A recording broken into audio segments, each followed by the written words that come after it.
Assalamualaikum warahmatullahi wabarakatuh. Bismillahirrahmanirrahim. Alhamdulillah istafa min jami'i khalqihi dzatal muhammadiyyah wa amadda ahbabahu wa asfiya'ahu min tilka dzatis saniyah wa ja'alaha minal qidami wasitatan li jami'il bariyah. Wassalatu wassalamu ala sayyidina wa maulana Muhammadin al-mahsusi min bainil umami bi ashrafi maziyah wa ala alihi wa ashabihi dhawin nufusi zakiyah, amma ba'd. Hadratal ulama al-ajilla wal masyayikh an-nubala wal habaib an-nujaba. Wa fil muqaddimah sahib al-fadilah Al-Habib Ali Zainal Abidin Al-Kaf, Al-Habib Ali Zainal Abidin As-Saqqaf, Al-Habib Muhammad Al-Aidrus, Al-Habib Muhammad Ba'aqil, Al-Habib Alwi Ba'abud, Al-Habib Bahar, segenap masyayikh madrasah Yayasan Tashwiqut Thullab Salafiyah TBS Kudus, Al-Mukarram Abuya Romo Kiai Haji Muhammad Ulin Nuha Arwani wa Abuya Fadilatul Syekh Al-Haj Muhammad Ulil Albab Arwani, Romo Kiai Haji Muhammad Arifin Fanan, Romo Kiai Haji Hasan Fauzi, Romo Kiai Haji Ahmad Arwan, Romo Kiai Haji Ahmadi Abdul Fattah, Romo Kiai Haji Munfaat Abdul Jalil, segenap keluarga besar Yayasan dan Madrasah Tashwiqut Thullab Salafiyah, segenap pengurus, asatid, ustadat, dan semua santri keluarga besar Tashwiqut Thullab Salafiyah TBS Kudus, segenap panitia Zahir Mania Kudus, Gus Mawahib, dan semua panitia dan hadirin hadirat sedaya mawon ingkang rawuh, utamanya selain Habibana Al-Habib Ali Zainal Abidin As-Saqqaf adalah Az-Zahir yang selalu kita nantikan lantunan-lantunan sholawatnya. Rahimakumullah wa radiya'ankum wa barakalakum. Alhamdulillah wa syukurillah, pada malam hari ini kita dipertemukan Allah di dalam satu majlis yang sangat amat mulia dan berkah ini. Dan kita semua wajib untuk meyakini akan keberkahan majlis pada malam hari ini, di mana di dalam majlis ini kita bisa thalabul ilmi, kita bisa ngangsukaweruh, kita bisa bersolawat kepada Nabi, kita bisa bertabarruk kepada para masyayikh, para habaib. Maka nanti keberkahan demi keberkahan akan bertumbuk-tumbuk yang akan kita dapatkan nanti setelah acara utamanya, sebagaimana disampaikan oleh Habibana Ali Zainal Abidin As-Saqqaf tadi di awal. Semoga nanti setelah acara ini segala hajat, segala cita-cita kita yang mulia betul-betul diijabah Allah Subhanahu wa ta'ala. Amin Allahumma amin. Khasatan fi hadhil munasabah as-sa'idah wa fi hadhil lailatil maimunah bihuduri ahli baitin Nabi sallallahu alaihi wasallam. Utamanya majlis malam hari ini tidak cuma majlis zikir dan sholawat, tetapi dihadiri langsung oleh dzurriyyah ahli baitin Nabi sallallahu alaihi wasallam. Zayyinu majalisakum bis salati alaihi fa inna salatakum alayya nurun lakum yaumal qiyamah. Hiasilah majlis-majlis kalian dengan bersolawat kepadaku. Fa inna salatakum alayya, sesungguhnya solawat salam kalian atasku nurun lakum yaumal qiyamah, akan menjadi penerang, cahaya bagi kalian semua, kita semua yang hadir di hari kiamat. Amin Allahumma amin. Akidah Ahlus Sunnah wal Jamaah, sebagaimana sudah kita lantunkan bersama Habib Ali Zainal Abidin dan Az-Zahir tadi di awal, secara tersirat maknanya bisa kita ambil adalah akidah kita Ahlus Sunnah wal Jamaah. Ya Rabbi salli ala Muhammad, Ya Rabbi salli alaihi wasallim, Ya Rabbi ballighul wasilah, Ya Rabbi khussah bil fadilah. Makna yang tersirat akidah Ahlus Sunnah wal Jamaah yang pertama itu, kita harus selantiasa mengikuti iqtida dengan baginda Rasulullah sallallahu alaihi wasallam, qaulan wa fi'lan wa taqtiran. Kita wajib di sana. Lalu urutan kedua adalah dilanjutkan, ya Rabbi wardu anis sahabah, ya Rabbi wardu anis sulalah. Setelah kita derek ke iqtida bin Nabi sallallahu alaihi wasallam, kita wajib seimbang. Kita wajib hormat dan takdim kepada dzurriyyah ahli baitin Nabi sallallahu alaihi wasallam, dan pada saat yang sama kita juga wajib takdim, hormat dan iqtida kepada ulama-ulama umat, mulai sahabat sampai ulama nanti hari kiamat. Ya Rabbi wardu anis sahabah, ya Rabbi wardu anis sulalah. Sulalah itu keturunan dan dzurriyyah Rasulullah sallallahu alaihi wasallam. Dan ini dicontohkan secara indah sejak zaman sahabat. Tersebut di dalam sahabat, di antara ulama zaman sahabat adalah sahabat Zaid bin Sabit.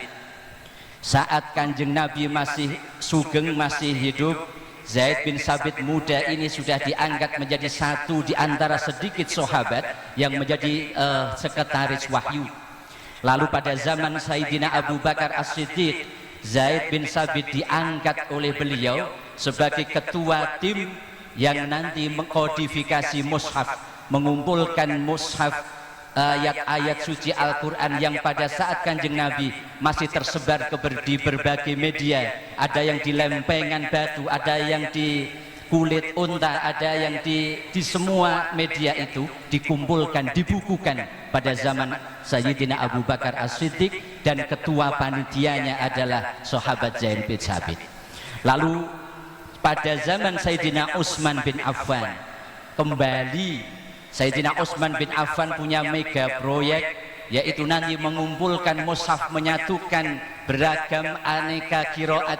Lalu diangkatlah panitia kecil, di SK-kan kalau saat ini, dan ketua panitianya pun sahabat Zaid bin Sabit. Satu saat setelah pemakaman sang ibunda tercinta, sahabat Zaid bin Sabit dari Makbarah mau kembali, mau kondur pulang. Saat beliau mau naik Bighal, Bighal itu nanti hewan antara unta dan himar. Pada saat beliau mau naik kendaraan beliau, yaitu Bighalnya, maka dengan serta-merta pada saat itu ada di antara dzurriyyah ahlu baitin Nabi, keluarga baginda Nabi, yaitu sahabat Abdullah bin Abbas. Sahabat Abdullah bin Abbas itu adalah saudara sepupu Kanjeng Nabi. Sahabat di antara 4 serangkai Abdullah. Ada istilah dalam kajian hadis dan tafsir itu al-abadilah al-arba'ah, 4 serangkai Abdullah. 4-empatnya namanya Abdullah, sama-sama Abdullah, sama-sama sahabat muda, sama-sama sahabat muda bin sahabat sepuh, dan sama-sama secara usia itu sak pantaran, sak umur. Siapa mereka? Abdullah bin Abbas bin Abdul Muthalib, Abdullah bin Zubair bin Awam, Abdullah bin Umar bin Khattab, Abdullah bin Amr bin As. Ketika dan sahabat Abdullah bin Abbas ini juga termasuk the big seven of sahabat, 7 besar sahabat yang paling banyak meriwayatkan hadis. Bahasa Jepang pakai sedikit adalah the big seven of sahabat. Itu sahabat, 7 sahabat yang paling banyak meriwayatkan hadis. dihitung dari minimal meriwayatkan 1000, di atas 1000. Pertama sahabat Abu Hurairah 5374 hadis. Lalu yang kedua sahabat Abdullah bin Umar nanti 2630 hadis. Yang ketiga nanti sahabat Anas bin Malik. Lalu yang keempat Sayyidah Aisyah. Yang kelima ini sahabat Abdullah bin Abbas. Ketika tahu bahwa di antara ulama sahabat Zaid bin Sabit ini mau naik ke kendaraannya, maka sahabat Abdullah bin Abbas langsung dengan serta-merta sebagai bentuk penghormatan kepada ulama umat, beliau lalu mau mengambil tali kendali, mau badhe dituntun ke.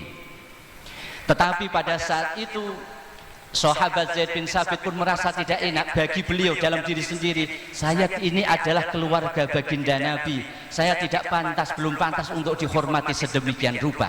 Maka pada saat itu apa jawaban sahabat Abdullah bin Abbas? Pada saat itu Abdullah bin Abbas matur, hakada umirna bi ulama'i ummati Rasulillah sallallahu alaihi wasallam. Demikianlah kami keluarga Nabi, dzurriyyah Rasulullah, disuruh untuk menghormati ulama umat Kanjeng Rasulullah sallallahu alaihi wasallam. Tapi pada saat yang sama, langsung sahabat Abdullah Zaid bin Sabit ini tahu, ini kok kedudukan Abdullah bin Abbas ini luar biasa di sisi baginda Nabi, bahkan mendapat doa khusus, Allahumma faqihu fit ta'wil, faqihu fit din wa 'allimhu ta'wil. Akhirnya beliau itu mendapat julukan turjumanil Quran.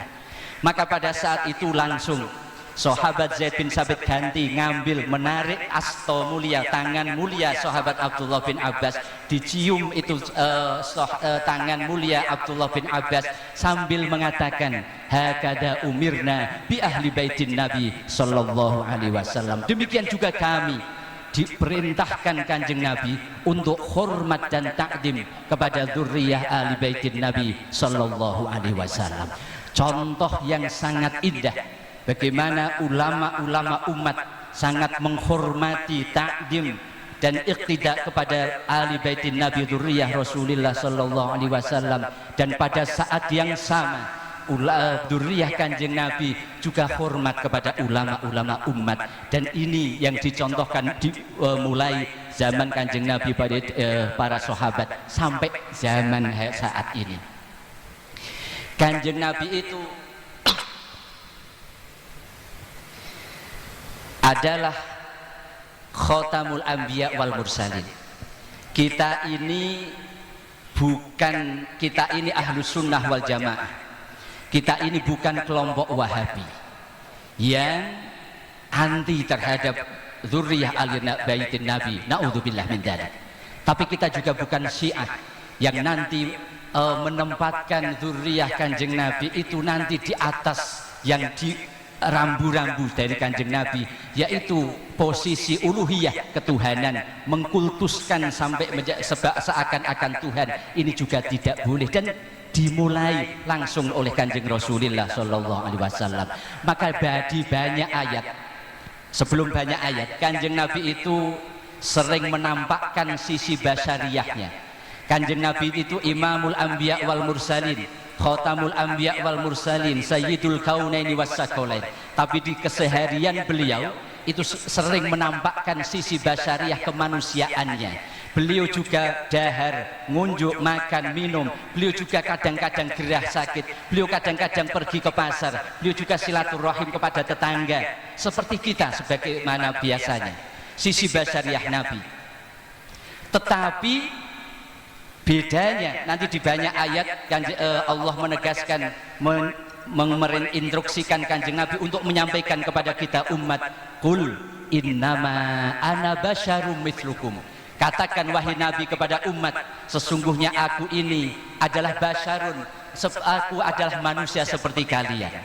Tetapi tentu ada bedanya. Lanjutan ayat, yuha ilayya. Tetapi yang membedakan adalah Kanjeng Nabi itu manusia pribadi mulia yang mendapat wahyu dari Allah Subhanahu wa taala. Kanjeng Nabi itu betul-betul basyar, tetapi basyarun laisa kal basyar bal huwa yaqutun bainal hajar. Nah, ini ibarat Imam Sanusi dan Imam Ibrahim Ad-Dasuki dalam kitab Tauhidnya, yang ini menjadi kitab yang dipelajari di madrasah TBS para habaib. Ahlus sunnah wal jamaah itu diibaratkan air susu. Susu yang menyehatkan itu ternyata atas kebesaran dan keagungan Allah diciptakan mimbaini farsin wadamin, diciptakan di antara fars kotoran, wadamin dan darah, labanan kholison saigon lisyaribin, ada air susu yang murni saigon lisyaribin yang menyehatkan saat kita minum. Niki ahlus sunnah wal jamaah. Maka kita sebagai umat Rasulullah wajib bersyukur status kita sebagai umat Rasulullah Shallallahu Alaihi Wasallam.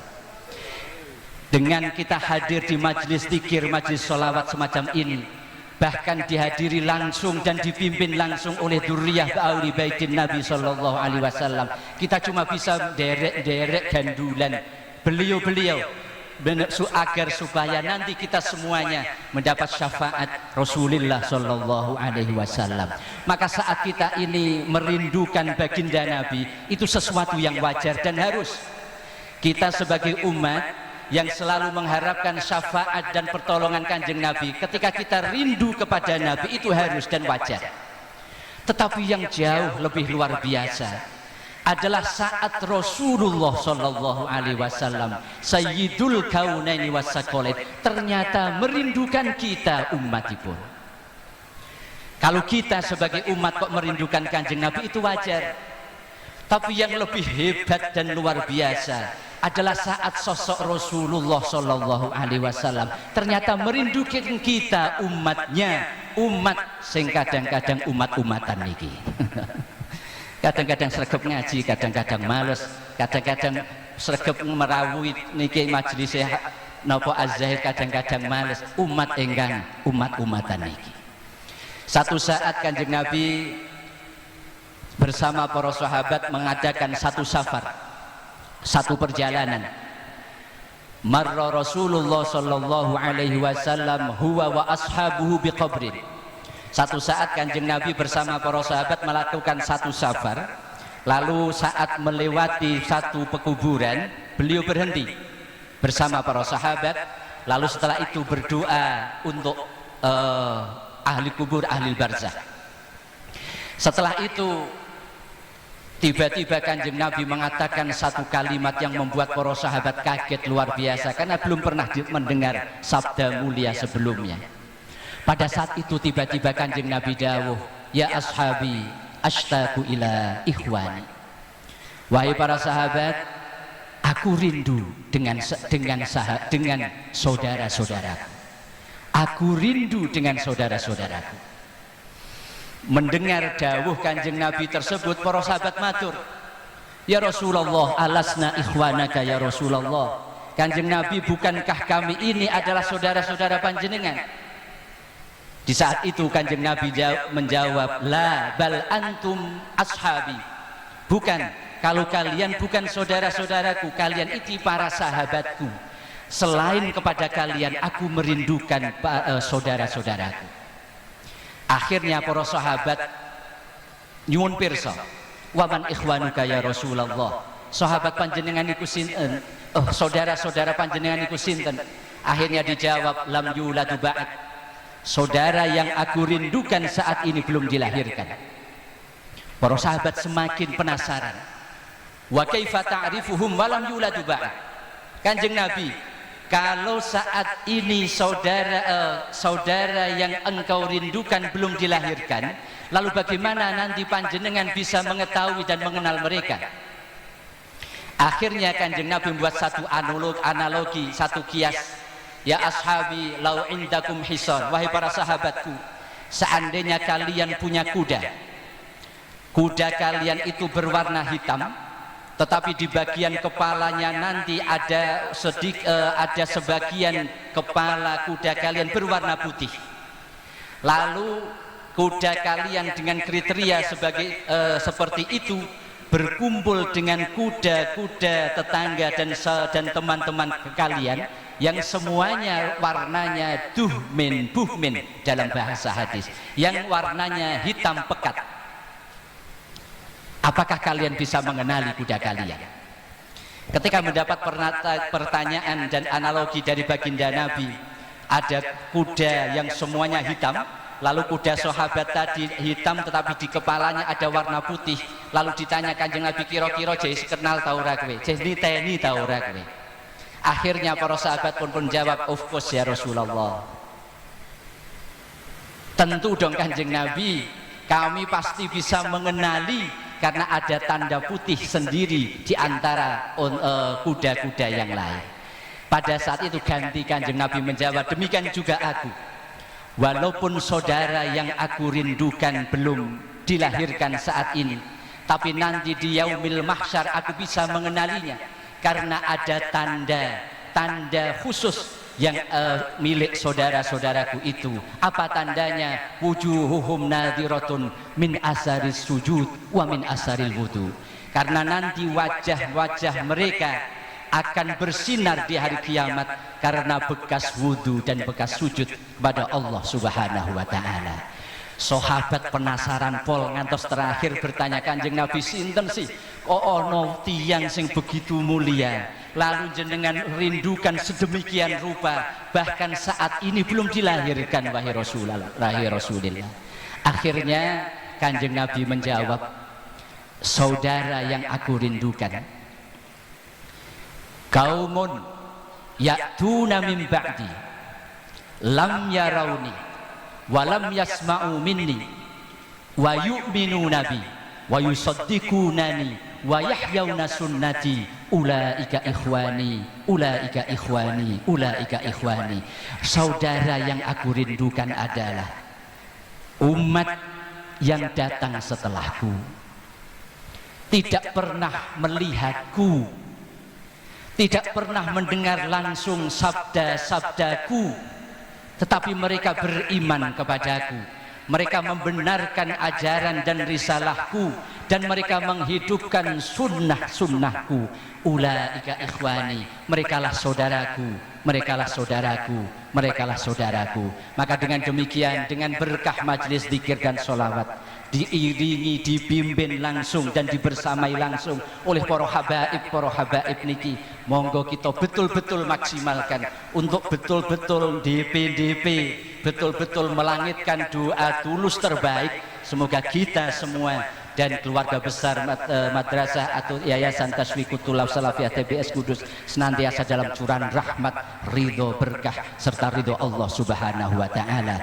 Maka poin terakhir nyuwun ke satu Fatihah untuk yayasan dan madrasah TBS. Semoga madrasah dan yayasan TBS yang lahir 7 Jumadal Akhirah 1344 Hijriah, 97 tahun yang lalu, madrasah yang muassis founding fathersnya adalah ulama-ulama umat, baik lulusan betul-betul pesantren Nusantara maupun dari pesantren luar negeri, yaitu dari Al-Azhar Asy-Syarif. Madrasah yang namanya unik. Yang pertama adalah Tasfiqut Thulab yang disingkat TB pada saat itu. Tasfiqut Thulab tapi singkatannya TB. Karena pada saat itu cerita para sesepuh di Kudus itu Dokar itu nanti apa itu?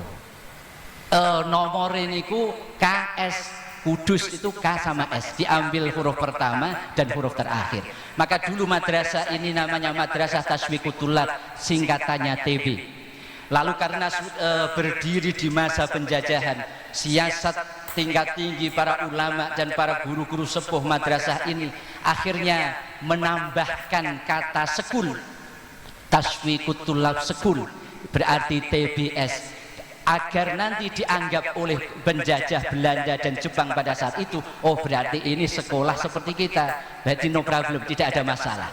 Maka dengan ide itu akhirnya pelajaran salaf, kajian salaf, kajian kitab sudah ada sejak awal dan sampai hari ini, dan akan diistiqomahkan hingga hari kiamat nanti.